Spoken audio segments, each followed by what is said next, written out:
Hello friends, history net JRF की पहली कक्षा में आप सभी का स्वागत है। आज हम लोग नेट जेआरएफ के लिए हिस्ट्री का शुरुआत करते हैं। हिस्ट्री में आज हम लोग का पहला टॉपिक पाषाण काल है। आज हम लोग पाषाण काल के विषय में संपूर्ण जानकारी इकट्ठी करेंगे और जानेंगे कि आखिर पाषाण काल कैसा समय था, इसमें मानव किस तरह निवास करता था, मानव कौन कौन सा हथियार का प्रयोग करता था। इसमें हम लोग मानव द्वारा उपयोग किए गए विभिन्न प्रकार के पत्थरों के हथियारों को देखेंगे। साथ में हम लोग इस टॉपिक में आज पूरा पाषाण काल में कौन कौन से स्थल हैं उसके विषय में भी जानकारी प्राप्त करेंगे। तो आइए चलिए हम आगे बढ़ते हैं। तो ये देखिए, स्टोन एज के विषय में हम लोग आज संपूर्ण जानकारी प्राप्त करेंगे। तो देखिए, पाषाण काल को हम काल के आधार पर तीन भाग में बांटते हैं। पहला हो गया हमारा पूरा पाषाण काल, जिसे अंग्रेजी में हम लोग पीलियोलिथिक एज कहते हैं। दूसरा है हमारा मध्य पाषाण काल, जिसे हम लोग मीजोलिथिक कहते हैं। और तीसरा है हमारा नव पूरा पाषाण काल, जिसे हम लोग नियोलिथिक कहते हैं। तो सबसे पहले हमने पाषाण काल को तीन भागों में बांटा। पहला हमारा पूरा पाषाण काल, दूसरा हमारा मध्य पाषाण काल, तीसरा हमारा नव पाषाण काल। ये है पाषाण काल का काल के आधार पर बंटवारा। हम लोग आगे बढ़े तो सबसे पहले हम लोग पूरा पाषाण काल को देखेंगे, ठीक है। तो पूरा पाषाण काल को अब हम लोग अध्ययन के लिए तीन भागों में बांटकर इसका स्टडी करते हैं। पहला है हमारा निम्न पूरा पाषाण काल, दूसरा है हमारा मध्य पूरा पाषाण काल और तीसरा है हमारा उच्च पूरा पाषाण काल। तो हम लोगों ने क्या किया, सबसे पहले हम लोगों ने पाषाण काल को तीन भागों में बांटा। पहला पूरा पाषाण काल, दूसरा मध्य पाषाण काल और तीसरा नव पूरा पाषाण काल। उसके बाद हम लोगों ने पाषाण काल को, पूरा पाषाण काल को उठाया और पूरा पाषाण काल को उठाकर फिर इसे तीन भागों में बांटा। पहला इसका हुआ निम्न पूरा पाषाण काल, दूसरा हुआ मध्य पूरा पाषाण काल और तीसरा हुआ उच्च पूरा पाषाण काल। अब हम लोग निम्न पूरा पाषाण काल के विषय में आज के वीडियो में अध्ययन करेंगे कि आखिर निम्न पूरा पाषाण काल क्या था, कैसा था, इसकी खोज किसने की, इसका साक्ष्य कहां से प्राप्त हुआ, इन सभी के विषय में जानकारी आज हम लोग इसमें इकट्ठा करेंगे। तो चलिए शुरू करते हैं। निम्न पूरा पाषाण काल कहता है कि निम्न पूरा पाषाण काल को हम लोग चापर चापिंग पेवुल संस्कृति के नाम से जानते हैं।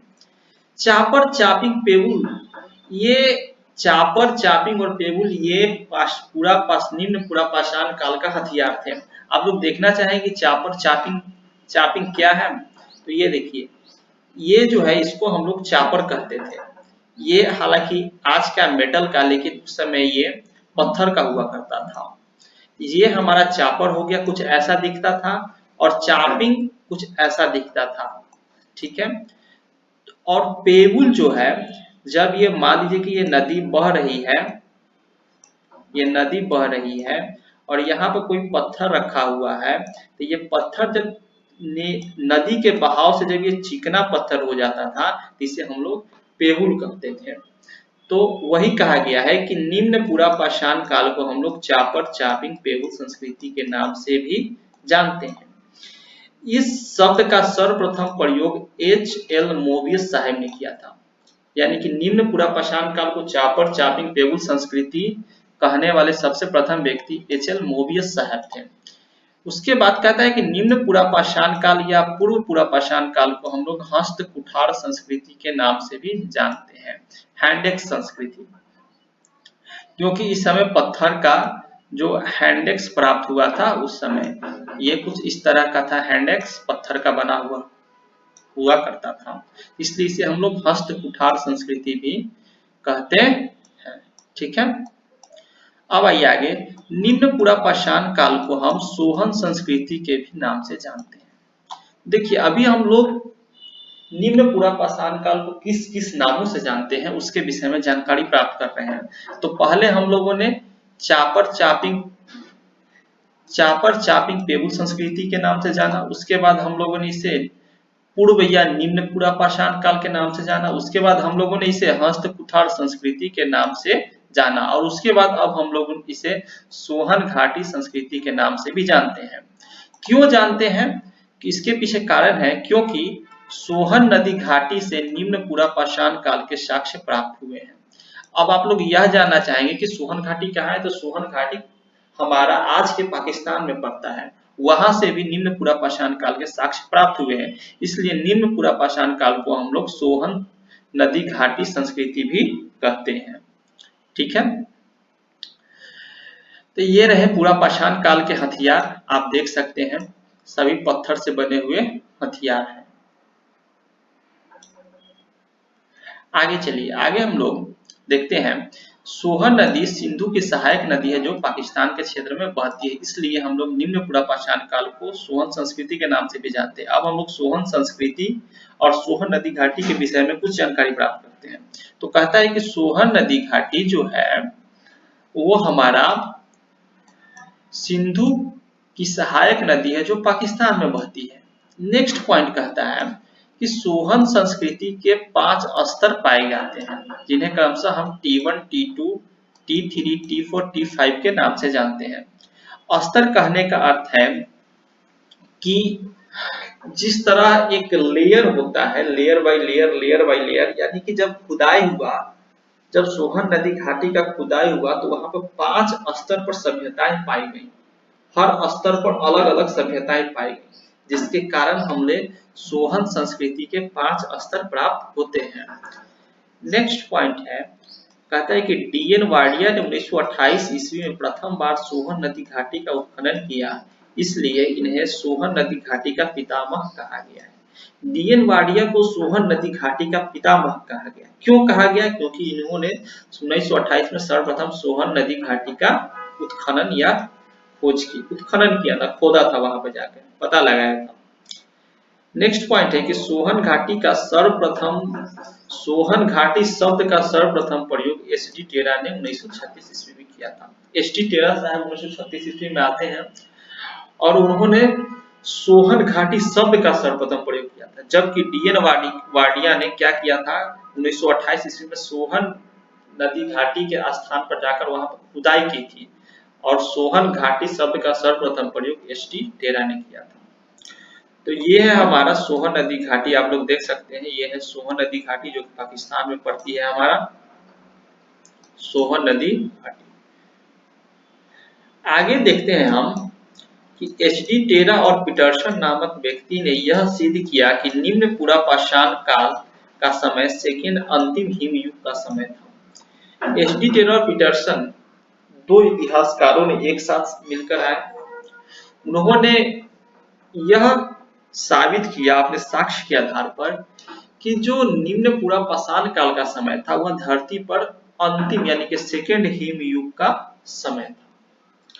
अगला पॉइंट है, केयू टॉड नामक व्यक्ति ने सन 1930 ईस्वी में सोहन नदी घाटी का एक स्थल पिंडी घेब का उत्खनन किया था। अब सोहन नदी घाटी में एक स्थल पाया गया जिसका नाम था पिंडी घेब, उसका उत्खनन कौन करते हैं? केयू और टॉड। कब करते हैं? तो 1930 में। आगे देखिए, सन 1935 में एचडी टेरा और पीटरसन के नेतृत्व में कैम्ब्रिज दल शिवालिक पहाड़ी से सोहन नदी घाटी के साक्ष्य प्राप्त किए थे। एचडी टेरा और पीटरसन के नेतृत्व में कैम्ब्रिज विश्वविद्यालय से एक ग्रुप आया था। यह ग्रुप सोहन नदी घाटी के विषय में जानकारी प्राप्त करना चाहता था, तो इसने शिवालिक की पहाड़ी को रुख किया और वहां पर जाकर उसने सोहन नदी घाटी के कुछ साक्ष्य प्राप्त किए थे। अब हम आगे देखते हैं, तो एचडी साकलिया ने प्रथम ऐसे व्यक्ति थे जिन्हें सोहन नदी घाटी के में आवास का साक्ष्य प्राप्त हुआ। एचडी साकलिया साहब को सोहन नदी घाटी से क्या प्राप्त होता है? तो वहां पर आवास प्राप्त होता है इन्हें। अगला पॉइंट कहता है कि चापर चापिंग पेबुल सोहन घाटी से ही संबंधित है, जबकि हस्त कुठार संस्कृति मद्रास से संबंधित है। देखिए, चापर चापिंग पेबुल ये मुख्यतः हथियार थे और ये हथियार कहाँ पाए गए? तो सोहन नदी घाटी के पास। और जबकि हस्त कुठार यानी कि हैंड एक्स कुल्हाड़ी, यह कहाँ पाया गया था? मद्रास यानी कि आज के चेन्नई के पास यह प्राप्त हुआ था। इसलिए चापर चापिंग पेबुल को सोहन घाटी से संबंधित माना गया है, जबकि हस्त कुठार को मद्रास से संबंधित माना गया है। हम आगे बढ़े तो कहता है कि निम्न पुरा पाषाण काल, जिसे हम लोग हस्त कुठार संस्कृति के नाम से जानते हैं, उनका संबंध एस्चुलिनी संस्कृति से भी था। एस्चुलिनी एक संस्कृति थी जिससे निम्न पुरा पाषाण काल का तार जुड़ा जाता है। नेक्स्ट पॉइंट है कि सन 1863 ईस्वी में रॉबर्ट ब्रूस फूट को पलवरम से हस्त कुठार हैंडेक्स और उनके मित्र विलियम किंग को तमिलनाडु से हस्त कुठार की प्राप्ति हुई थी। देखिए हस्त कुठार कहाँ से मिला, तो 1863 ईस्वी में रॉबर्ट ब्रूस फूट को पलवरम यानी कि मद्रास से मिला, जबकि उनके मित्र विलियम किंग को तमिलनाडु से भी हस्त कुठार प्राप्त हुआ था। नेक्स्ट पॉइंट है कि मद्रास के समीप वध मदुरई से भी इतिहासकारों को निम्न पुरा पाषाण काल के उपकरण प्राप्त हुए हैं। ठीक है, अगला पॉइंट है पुरातत्वविदों राजस्थान के चित्तौड़गढ़ से सोहन एवं मद्रासी संस्कृति के इकट्ठे साक्ष्य प्राप्त हुए हैं। पुरातत्वविदों के इतिहासकारों को राजस्थान के चित्तौड़गढ़, सोहन एवं मद्रासी संस्कृति के इकट्ठे साक्ष्य प्राप्त हुए थे। ठीक है, आगे हम बढ़े तो कहता है कि हस्त कुठार संस्कृति को हम मद्रासी संस्कृति या मद्रास उद्योग के नाम से भी जानते हैं। क्यों मद्रास उद्योग कहा गया? क्योंकि वहां पर बहुयात मात्रा में पुरा पाषाण काल के, निम्न पुरा पाषाण काल के हथियार प्राप्त हुए हैं। इसलिए हम आगे बढ़े तो देख, हम सबसे पहले निम्न पुरा पाषाण काल के प्रमुख उपकरण यानी कि हथियार को देख लेते हैं। देखिए ये है हथियार, देख रहे हैं, यही है हैंडेक्स, ये देखिए यही है हैंडेक्स जो प्राप्त हुआ था। देखिए हैंडेक्स, तो क्या क्या है? हस्त कुठार, यह हैंडेक्स यानी कि यह सबसे प्रमुख उपकरण था। उसके बाद बिदारनी, गंडासा जिसे चापर, खंडक जिसे चॉपिंग कहा गया। गंडासा देखिए ये है गंडासा, खंडक ये तलवार की तरह होगा। ये तो हस्त कुठार, बिदारनी, गंडासा, खंडक ये प्रमुख हथियार थे किसके? निम्न पुरा पाषाण काल के। आगे हम लोग बढ़े तो कहता है कि निम्न पुरा पाषाण कालीन उपकरण क्वार्टजाइट पत्थर से बने होते थे, जिनका सिर्फ एक शल्क उतारा जाता था। तो निम्न पुरा पाषाण काल के जो औजार होते थे वे क्वार्टजाइट पत्थर के बने होते थे और उनमें सिर्फ एक शल्क उतारा जाता था। कहने का मतलब मान लीजिए कि ये हमारा कोई हथियार है, इसका हम लोग ये जो फलक है, ये फलक अगर हम छांट देते थे, उतार देते थे, तो यह एक नया हथियार बन जाता था। इस तरह से यह एक नया हथियार बन जाता था। वही कहा जाता है कि एक फलक उतारकर, एक शल्क उतारकर हम लोग पूरा पाषाण कालीन हथियार प्राप्त करते थे। नेक्स्ट है निम्न पुरा पाषाण काल में मानव पेवल या बटिकाष्ट पत्थर का प्रयोग करता था और ये वे पत्थर होते थे जो पानी की रगड़ से गोल हो जाते थे। हम आपको बताना चाहते हैं कि निम्न पुरा पाषाण काल में मान लीजिए कि ये पत्थर है और पानी बह रहा है, तो पानी के रगड़ के कारण ये पत्थर जो होते थे वे गोल हो जाते थे और इन्हीं पत्थरों का प्रयोग निम्न पुरा पाषाण काल के मानव हथियार बनाने के लिए किया करते थे। नेक्स्ट पॉइंट है इस समय पत्थर से बना गंडासा का प्रयोग होता था। इसे चोपड़ या चापर कहते थे। यह गंडासा पेवल से बना होता था। ठीक है, आगे है कि जब पत्थर के एक फलक को उतार दिया जाता था, उसे धारदार बना दिया जाता था, तो उसे गंडासा कहते थे। देखिए जब पत्थर के एक फलक उतारा जाता था तो उसे गंडासा तैयार होता था। निम्न पुरा पाषाण काल में खंडक का प्रयोग हुआ करता था। खंडक के निर्माण के लिए दोनों तरफ से धारदार बनाया जाता था, यानी कि कुछ ऐसा खंडक, ठीक है, कि दोनों तरफ से धारदार है एकदम, इसे हम लोग खंडक कहते थे। ये दोनों साइड के फलक को उतार दिया जाता था। अब हम लोग निम्न पुरा पाषाण काल के प्रमुख स्थलों के विषय में जानकारी प्राप्त करते हैं। तो सबसे पहला सोहन नदी घाटी जो कि पंजाब यानी कि वर्तमान पाकिस्तान के पंजाब प्रांत में पड़ता है। तो वहां के प्रमुख स्थलों में कौन कौन से हैं? तो चौंतरा, मलकपुर, कलार और चौमुख।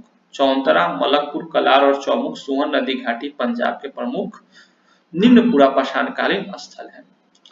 नेक्स्ट कहते हैं कि सोहन नदी घाटी के चौंतरा एक ऐसा स्थल है जहां पर तीसरा अंतिम हिमयुग के साक्ष्य फलक, पेउल और हस्त कुठार जो कि मद्रासी संस्कृति से संबंधित है प्राप्त हुआ है। फिर देखिए, इसीलिए चौंतरा को उत्तर और दक्षिणी का संगम स्थल के नाम से जाना जाता है। तो चौंतरा एक ऐसा स्थल था जिसे उत्तर और दक्षिण के संगम स्थल के नाम से जाना गया। दूसरा हमारा स्थल है पुरापाषाणकालीन कश्मीर। कश्मीर से भी निम्न पुरापाषाण काल के साक्ष्य प्राप्त हुए हैं। थर्ड हमारा है थार का रेगिस्तान, जहां प्रमुख स्थल है डिडवाना और चित्तौड़गढ़। ठीक है। अगला है चौथा हमारा निम्न पुरापाषाणकालीन स्थल उत्तर प्रदेश, जहां पर वेलन घाटी से निम्न पुरापाषाण काल के साक्ष्य प्राप्त हुए हैं। पांचवा है मध्य प्रदेश। मध्य प्रदेश में भीमबेटका जो नर्मदा नदी घाटी से गुफा चित्र के साक्ष्य प्राप्त हुए हैं।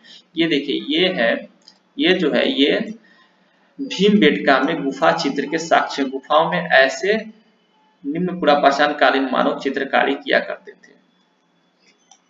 ठीक है, आगे हम लोग बढ़े तो कहता है कि 1982 ईस्वी में अरुण सोनकिया को खोपड़ी का जीवाश्म प्राप्त हुआ था, जिसका नामकरण होमो इरेक्टस या आद्य होमो सैपियंस या नर्मेदेंसिस किया गया और नर्मदा नदी घाटी से मानव के प्राचीनतम साक्ष्य प्राप्त हुए।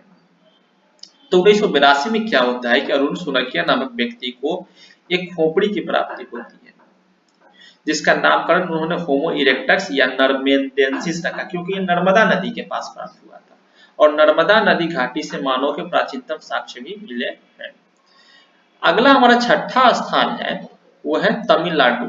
तमिलनाडु के कोटलियार नदी घाटी, वद मदुरई, पलवरम, अतिरिपक्कम, मानजान, कारनई, ये सभी जो स्थल है ये यहाँ से निम्न पुरापाषाण काल के साक्ष्य हमें प्राप्त होते हैं। फिर से एक बार देख लीजिए, तमिलनाडु में कोटलियार नदी घाटी, वद मदुरई, पलवरम, अतिरिपक्कम और मानजान कारनई। हमारा अगला स्थल है आंध्र प्रदेश। आंध्र प्रदेश में कर्नूल, गिद्धलूर, करीमपुरी, नागा अर्जुनी